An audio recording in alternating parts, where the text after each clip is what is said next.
ప్రభువు పేరట మీ అందరికీ శుభాభివందనములు. ఈరోజు మన అనుదిన వాక్య ధ్యానమైన ఎడారిలో సెలయేర్లలోని వాక్యము. మీలో యెహోవాకు భయపడి ఆయన సేవకుని మాట వినువాడెవడు? వెలుగు లేకయే చీకటిలో నడుచువాడు యెహోవా నామమును ఆశ్రయించి తన దేవుని నమ్ముకొనవలెను. యెషయా గ్రంథము 50వ అధ్యాయము 10వ వచనము. అభ్యంతరాల అంధకారం, కంగారు, చీకటి మనసులో కమ్మినప్పుడు విశ్వాసి ఏమి చెయ్యాలి? దేవుని చిత్త ప్రకారం నడిచే విశ్వాసికే అంధకారపు గడియలు వస్తుంటాయి. ఏమి చెయ్యాలో, ఎటువైపుకు తిరగాలో తెలియని క్షణాలు వస్తూ ఉంటాయి. ఆకాశంలో మబ్బులు కమ్ముకుంటాయి. అతని మార్గంపై పరలోకపు కాంతి ప్రసరించదు. అతనికి చీకటిలో తడుములాడుతున్న భావన కలుగుతుంది.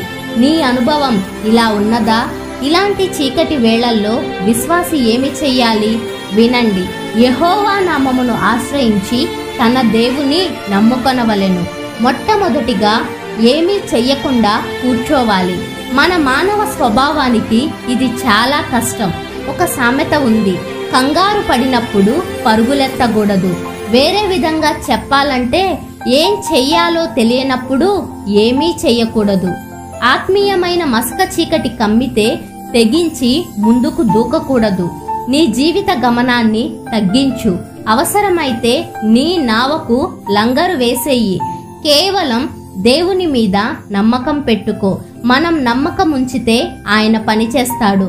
మన ఆందోళన ఆయన చేతుల్ని కట్టేస్తుంది. మన మనస్సులు అన్యాక్రాంతమై ఉన్నప్పుడు మన హృదయాలు కలవరపడతాయి.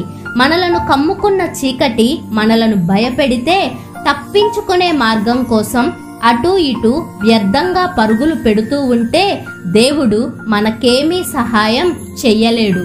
దేవుని శాంతి మన మనస్సును చక్కబెట్టి మన హృదయానికి సేదదీరుస్తుంది.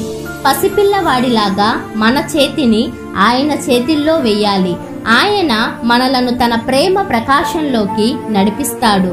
అడవుల్లో నుంచి బయటపడే మార్గం ఆయనకు తెలుసు. మనం ఆయన చేతుల్లోకి వెళ్దాం రండి. దగ్గర దారి గుండా ఆయన మనలను బయటకు తీసుకువెళ్తాడు. నడవడం మనకు చేతగానప్పుడే దేవుడు పైలట్గా మన చెంత ఉన్నాడు. నమ్మికలో నిలకడగా ఉండు. సహనపరుడే జయిస్తాడు. గాలిపాటుకు కదిలి కొట్టుకుపోయేవాడు నశించిపోతాడు దిక్కు లేకుండా. క్రీస్తును ధరించిన వాడు నింగి నేల పడిపోయినా నిలిచే ఉంటాడు. ఆవేదన ఎంతో కాలం ఉండదు. మట్టి కలిసిన ఆశ మళ్లీ పల్లవిస్తుంది. తుఫాను నిమ్మళించాకే అరుణోదయం. సిలువ పదము పరలోకానికి బాట. రాజ్యం తండ్రిదే, నమ్మండి. హృదయమా స్థిరంగా ఉండు.